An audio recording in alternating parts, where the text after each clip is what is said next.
Welcome to Outlook on Clear Channel. It's good to have you along this weekend. My name is Dan Holzman, and for the next 25 minutes or so, we're going to be learning about the Civil Air Patrol. You might be saying, the what? It's the Civil Air Patrol, and that's why we're doing it, to educate you, to let you know exactly what the Civil Air Patrol does. We have 5 guests this weekend. We're going to start out with Captain Bob Sacco, Squadron Commander as of today.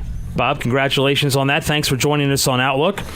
Let's talk a little bit about the Civil Air Patrol. Started out right before World War II, right? In December of 41. That's correct. And thanks, Dan, for having us here. Yes, Civil Air Patrol started December 1941, about a week before Pearl Harbor. And the way it started was civilian pilots wanted to do something to help with the war effort. They knew war was brewing, and they wanted to do their part.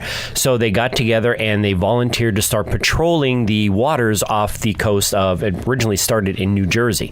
They took their planes, they patrolled off the coast, and they were actually able to see some submarines, some German U-boats. Eventually, Congress did commission them as the Air Force Auxiliary, and they went on to, I have my numbers here, they sank 2 German, they hit 57 boats, sank 2 of them. And it was civilian pilots flying their private planes off the coast of the eastern seaboard of the United States. So it was sort of an auxiliary of the Air Force, the quote, traditional military Air Force. Exactly. And today it's one of our labels is we are the official Air Force Auxiliary. We are the nonprofit volunteer auxiliary arm of the U.S. Air Force. Who were the men and women of the Civil Air Patrol 70 years ago, and who are they today? 70 years ago, it was private pilots that were not part of the military at that time that, like I said, wanted to do their part and help out. Today, it's from all walks of life. We have 50,000 members. We have 550 single-engine aircraft. They're not privately owned anymore. They're Civil Air Patrol owned, but 50,000 members, 550 aircraft, and it's about half adults and half kids ages 12 to 18 called cadets. And we have the cadet program, which is teaching leadership to the youth of America. And we teach leadership through their love of aviation. That's the common bond we all have. And we also do search and rescue, disaster relief, and aerospace education. Is the cadet education, is that sort of like an ROTC type thing in school, or is it not that similar? It's very similar. ROTC is an every day, Monday through Friday in the school. We meet one evening a week. We'll do 1 or 2 Saturday events, but it is very similar. We follow the same rank structure as the ROTC and the Active Duty Air Force. They earn rank through written testing, through PT testing, drill. They move up that way. So, yes, it is very similar. Same uniforms also. Okay. Rusana Casriel is one of our guests. She's a public affairs officer with the Civil Air Patrol. How did you get involved? Hi, Dan. Like any other parent, I was recruited by my son.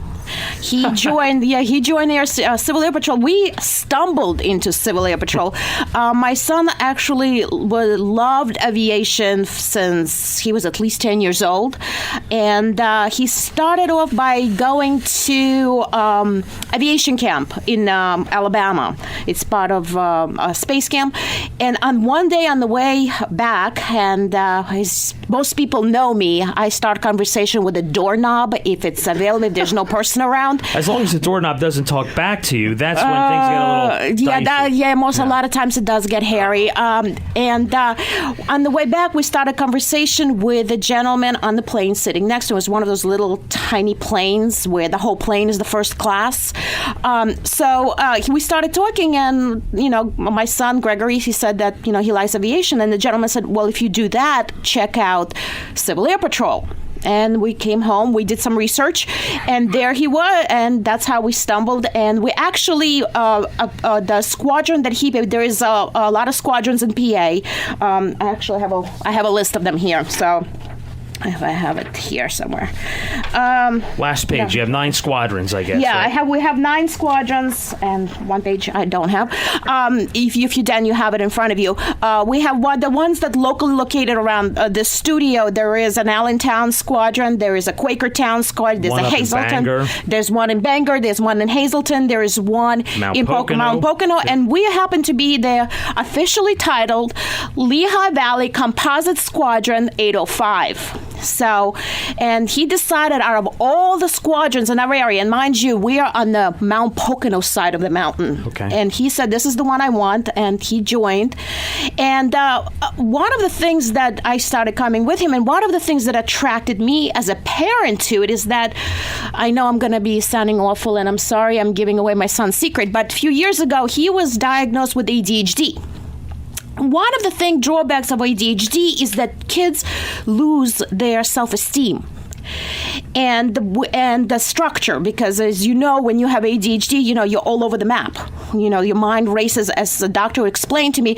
Imagine your brain is a car and it drives at 100 miles an hour and it can't stop. That's how it functions. Me being a mom and refusing any kind of medications, I was looking for other outlets. And this was when he joined. One of the things that Civil Air Patrol provides is a structure.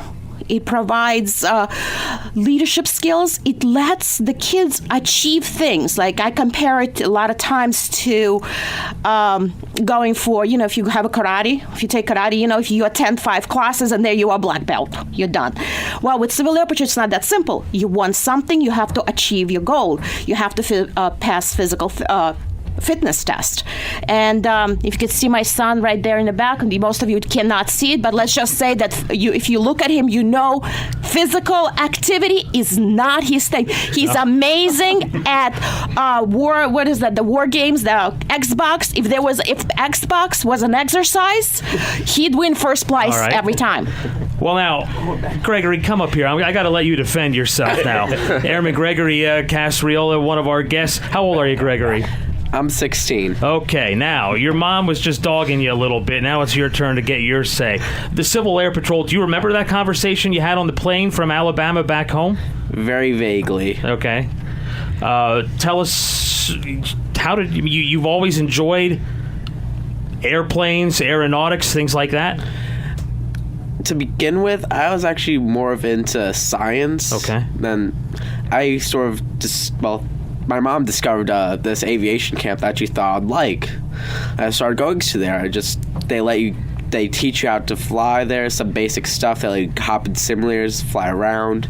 That. Were you hooked when you went down?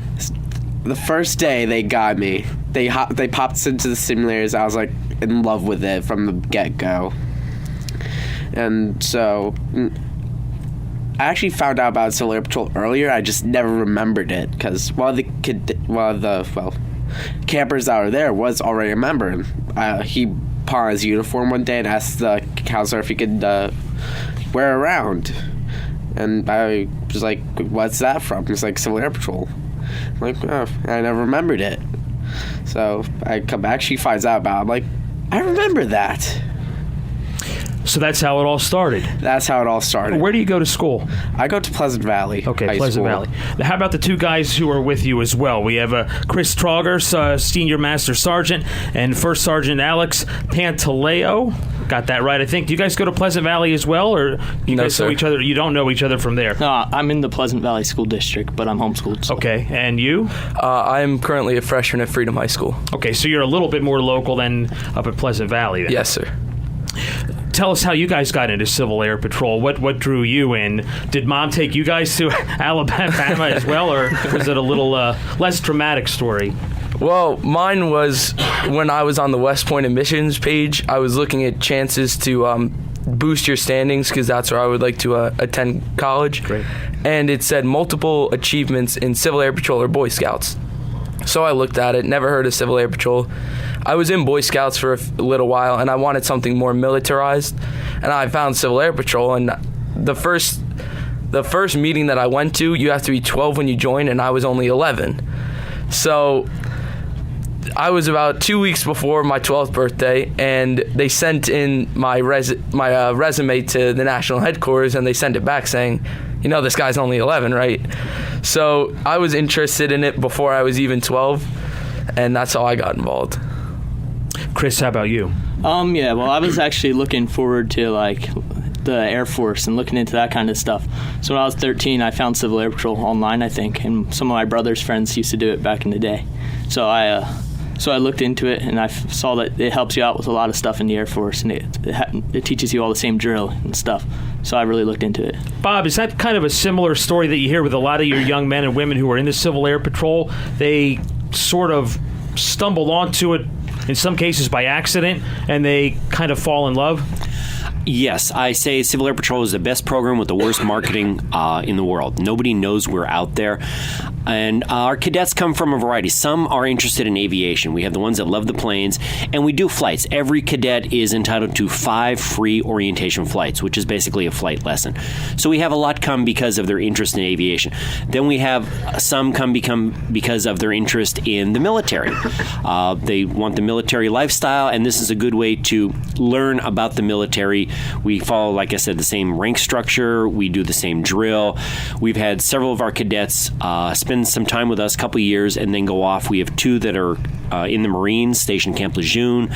We have another cadet is attending the Citadel, which is like a private version of West Point. Yeah.